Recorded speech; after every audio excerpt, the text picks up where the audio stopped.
e ele mesmo declarou que não existe crime organizado dentro do Corinthians. Então essas pessoas que estão manchando a imagem do Corinthians aí fora, esse é mais uma maneira deles tentarem me sufocar emocionalmente. A gente queria entender o porquê isso, né? Essa abstinência do poder que eles estão.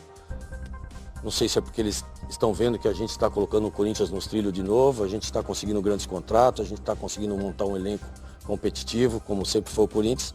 Talvez isso esteja incomodando eles. Agora, espero que essas pessoas sustentem o que eles estão falando para fora e que provem isso tudo que eles estão falando, porque a coisa vai se virar contra eles. E o que é esse julgamento dia 10 de fevereiro, que é hoje? Isso aí foi uma fala, como é que eu posso dizer, infantil, foi uma besteira que eu falei num momento trágico da minha campanha, onde a gente estava sofrendo uma pressão muito grande, eu andando no colete à prova de bala, carro blindado com assoalho de aço, ameaçando um monte de situações, ameaçando minha família. Minha própria filha não conseguia levar o cachorro para fora, teve que ficar trancada dentro de apartamento.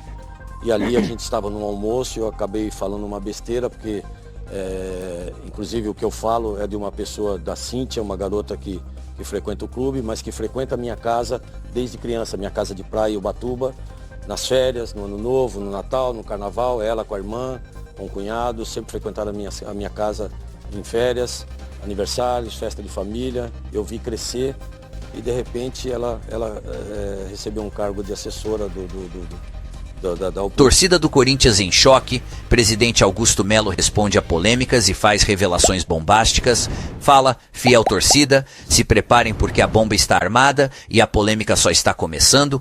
O presidente do Corinthians, Augusto Melo, quebrou o silêncio e rebateu as acusações. Vamos para o vídeo. Como é que eu posso dizer?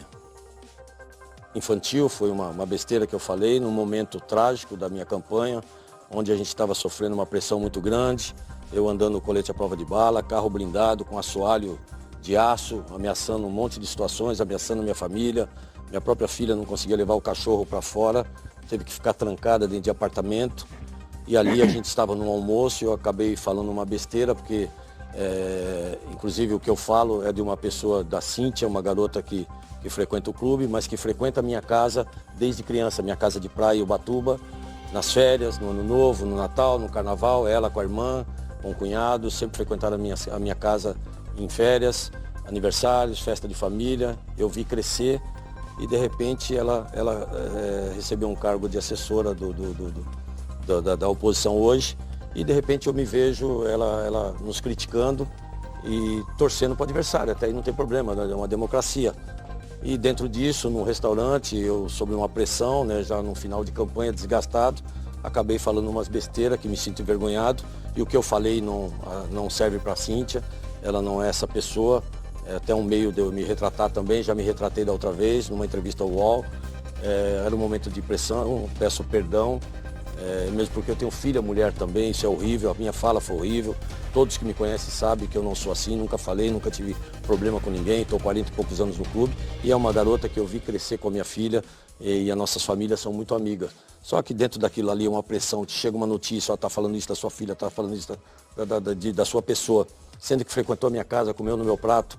E ali fui infeliz de falar uma besteira e me retrato aqui, peço perdão, ela não é essa fala que eu disse, ela não é essa pessoa também que eu quis julgar, foi um momento de pressão e peço perdão por tudo isso. Ô Augusto, o Sheik já vai te fazer a primeira pergunta, mas eu só queria entender um negócio, por que toda hora se fala tanto de crime organizado no Corinthians? Da onde surgiu isso? Isso que eu também queria entender, Benja, eu estou há 40 e poucos anos no Corinthians, quase 45 anos no Corinthians, nunca teve isso no Corinthians. Aliás, sim, da gestão passada existiu aí algumas falas, um depoimento. Quer dizer, não é na nossa gestão. Se há alguma coisa nesse sentido, tem que se investigar do passado. Quanto a nós, estamos limpos e aí acabou de ter uma declaração do próprio promotor que investiga esses casos. E ele mesmo declarou que hoje no Corinthians não tem nenhum tipo de crime organizado.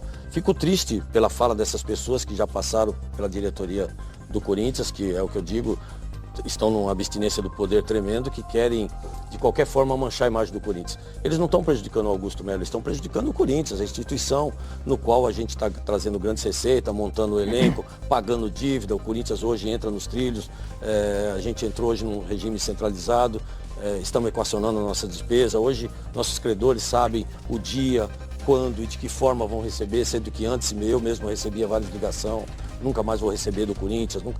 Poxa, a gente está fazendo um trabalho honesto, sério, estamos profissionalizando o Corinthians, todos os departamentos. Hoje existem departamentos dentro do clube que são sustentáveis. Enfim, o Corinthians está começando uma nova etapa, está sendo passado a limpo. Talvez isso esteja incomodando alguém mesmo. Ó, estão vendo as imagens aí? Isso é uma reunião de conselho do Corinthians, olha lá. Dedo na cara, um xingando o outro.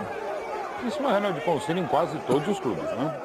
Mas aí é pior, Mauro, porque aí foi uma situação no qual é bem legal explicar esse processo do impeachment, mesmo porque quando surgiu essa denúncia, primeiro, não existiam os conselheiros que me pediram impeachment, o processo de impeachment. Existiu umas assinaturas, e isso tem provas, todo mundo está retirando inclusive isso, existiu assinaturas para reuniões de chapas, existiu assinatura para esclarecimento desse processo. De repente usaram todas essas assinaturas para provocar o impeachment. Olha a maldade onde está nisso. E aí, dentro desse processo, o Conselho automaticamente ele coloca para o Conselho de Ética, que é o órgão competente que julga esses casos.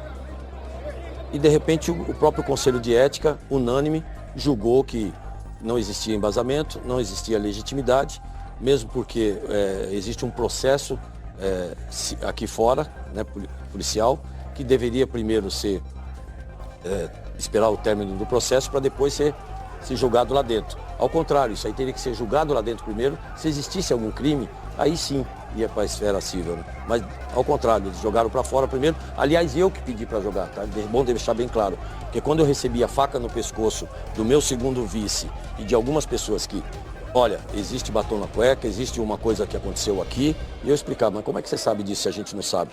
Não, você tem que mandar 2 pessoas embora, porque senão vai explodir na imprensa. Eu falei, poxa, que legal. Então explode na imprensa, vai para a polícia. Se você tem alguma prova concreta, que você tem aí um documento que eu não sei como que você conseguiu esses documentos, vá para a polícia, então. Explode na imprensa. Tem um grande jornalista que vai explodir na imprensa. E eu dizia, isso foram 3 vezes com várias testemunhas, Benja. Vai para a imprensa, vai para a polícia, se alguém dever alguma coisa, que paga. Quer dizer, a gente sempre fez um trabalho muito limpo no Corinthians, buscando grandes receitas, trouxe mais de 1 bilhão e 800 milhões de receita para o Corinthians. Hoje a nossa camisa está beirando a 200 milhões, peguei uma camisa com 70 milhões, vai passar de 200 milhões, agora falta 2 propriedades que nós estamos em conversa. Nunca teve nenhum problema, por que teve nessa? Aliás, o presidente do conselho foi num programa que você apresenta e disse que eu trouxe esse motivo de impeachment pelo prejuízo que eu trouxe ao Corinthians. Poxa, com todo esse problema, a Vaidbet ainda pagou 80 milhões, existe uma multa ainda de 30 milhões que tem que esperar o processo para ver o que vai acontecer. E logo em seguida também já trouxe um outro patrocínio de 103 milhões, ou seja, o Corinthians nesse ano faturou o que nunca na história ele faturou e não teve prejuízo nenhum. Prejuízo sim, teve com uma Tausa que usou a imagem do Corinthians vários tempos, não pagou R$1, só trouxe prejuízo. Teve um jogador, que é o Ramírez, se eu não me engano, que trouxeram de graça, tem que pagar 43 milhões que está sobrando para mim. Com o maior prazer vou pagar, com certeza. Teve também outros prejuízos, o Carlos Miguel, que abaixaram um contrato de 50 milhões de euros para 4 milhões de euros eu assumindo. Quer dizer, isso não é prejuízo, no qual o presidente do conselho também era conselheiro na época, não cobrou situação, não cobrou nada. Teve o próprio ex-presidente André Santos que teve as contas reprovadas, que era também para ser expulso do Corinthians, a ética segurou. Quer dizer, a ética só está funcionando comigo. Reuniões do conselho na gestão passada existia a cada 4, 5, 6 meses. Hoje está existindo a cada mês. Tudo isso é uma pressão. Começamos o ano, terminamos o ano, no qual ele também fala no seu programa que, como é que ele disse? Pô, tem tanta coisa que eu acabo esquecendo. Ele fala que Você está falando do Romeu Tuma. Do Romeu Tuma, ele fala no seu programa tanta mentira que é absurda, cara. Chega a dar nojo. O Mano, inclusive, quero parabenizar, que foi muito cirúrgico em tudo que ele falou, é a pura verdade. O que esse cara falou no seu programa é pura mentira. Ele fala de cumprir o estatuto. Se for para cumprir o estatuto, hoje ele tem que ser expulso do Corinthians. Porque tem mais de 9 itens. Aí ele leva a votação do sim, que seria o sim, para dar sequência no processo de impeachment, para depois os conselheiros votar. Ele fica 1 hora me acusando, sem direito à resposta, 1 hora ele fica acusando. Batendo o tempo todo. Na hora que tem que ser a fala do presidente da ética, o porquê que ele pediu a suspensão, depois o meu advogado e depois a minha defesa. Ele simplesmente fica 1 hora acusando, coisa que ele não pode fazer, ele é um mediador, ele é presidente do conselho, ele tem que ser totalmente imparcial. Ele foi parcial, a coisa está muito pessoal nesse sentido, e a gente sabe por quê, eu vou explicar o porquê. E ali automaticamente, depois de 1 hora, ele pega o celular, levanta e fala assim: se alguém é a favor do sim, fica sentado, quem for a favor do não, fica de pé e filma, aprovado. Não dá 2 segundos. Aí causou esse tumulto, foi todos os conselheiros para cima dele. na hora ele se sente acuado, fica um pouco com medo ou preocupado, aí ele vai promover as cédulas, tem que se fazer as cédulas ali. Ele colocou nós num salão, num ginásio onde não tinha ar-condicionado. Muitos conselheiros que você sabe, os vitalícios, são todos acima de 70, 80 anos. Pessoas que foram lá com balão de oxigênio que eles levaram. Essas pessoas passaram mal. Conselheiros até que iriam me apoiar foram embora porque começou a ter problema com pressão. Enfim, olha a situação que ele colocou os conselheiros e a votação. Ele trancou, literalmente ele trancou, botou policiamento em todos os portões. Ele alega que eu a recusei. Poxa, eu poderia muito bem recusar o policiamento, porque ali é uma propriedade particular. Ao contrário, eu fui o primeiro, junto com o promotor público, a liberar a entrada do policiamento para dar toda a segurança para os sócios e para os próprios conselheiros. Enfim, ele acusa um monte de situação no qual ele mente. Então, se tem alguém que tem que cumprir o estatuto agora, ele tem que ser expulso do Corinthians, não só ele, como o Mário Gobi, pelas falas infelizes deles. O que você acha? O Corinthians está sendo vítima de uma grande armação ou há algo de errado nos bastidores? Deixe seu comentário e compartilhe.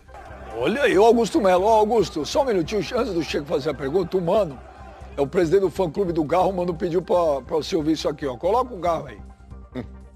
La numeración, también como dije ahí, el club asignó un contrato con la llegada de Memphis.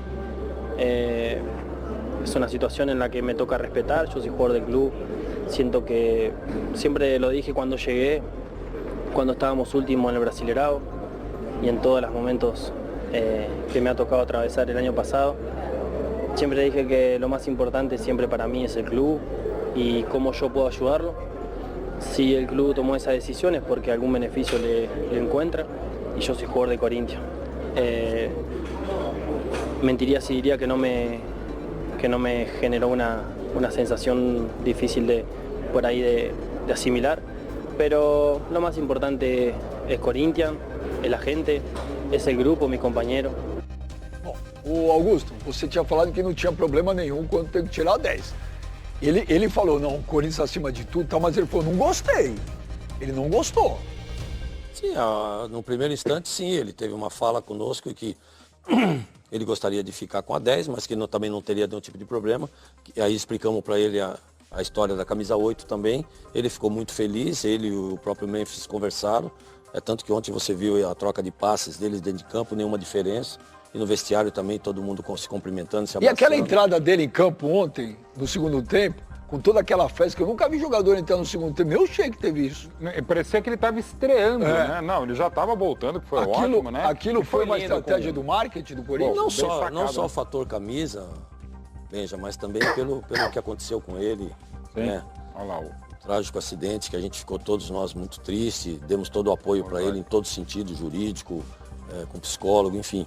E isso foi superado durante o treino e logo em seguida ele teve que fazer uma infiltraçãozinha, não sei, no joelho, alguma coisa assim. Então, por todo esse fato do acidente, da recuperação dele e podendo voltar a jogar o mais rápido possível, isso também causou essa euforia toda. Mas, Augusto, até dentro desse negócio do Garro com o Memphis, a camisa 10, o pedido, partiu do próprio Memphis em jogar com a camisa 10 ou foi uma estratégia de marketing do Corinthians junto com o seu patrocinador que está bancando boa parte do salário do Memphis? Não, existia um pedido do Memphis, porque por onde ele passou, ele sempre jogou com a 10 também.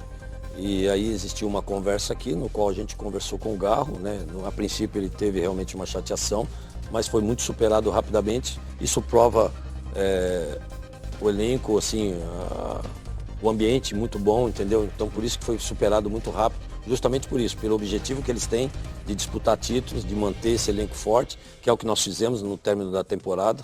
Minha maior dificuldade era manter esse elenco e graças a Deus consegui, renovando contratos de muitos aí, que pra gente foi a melhor contratação. Mas então o pedido foi do próprio Memphis, não foi do Corinthians, Sim, né? do próprio Memphis, junto com... Não teve influência de patrocinadora, nada não. Ô, Sheik! Agora eu quero saber de você, torcedor, o que acha dessa história toda? Tem sujeira por baixo dos panos ou é apenas mais uma turbulência nos bastidores do futebol? Comenta aqui embaixo e vamos debater. E não esquece, deixa o like, se inscreve no canal e ativa o sininho para não perder nenhuma atualização exclusiva do TV Cartola.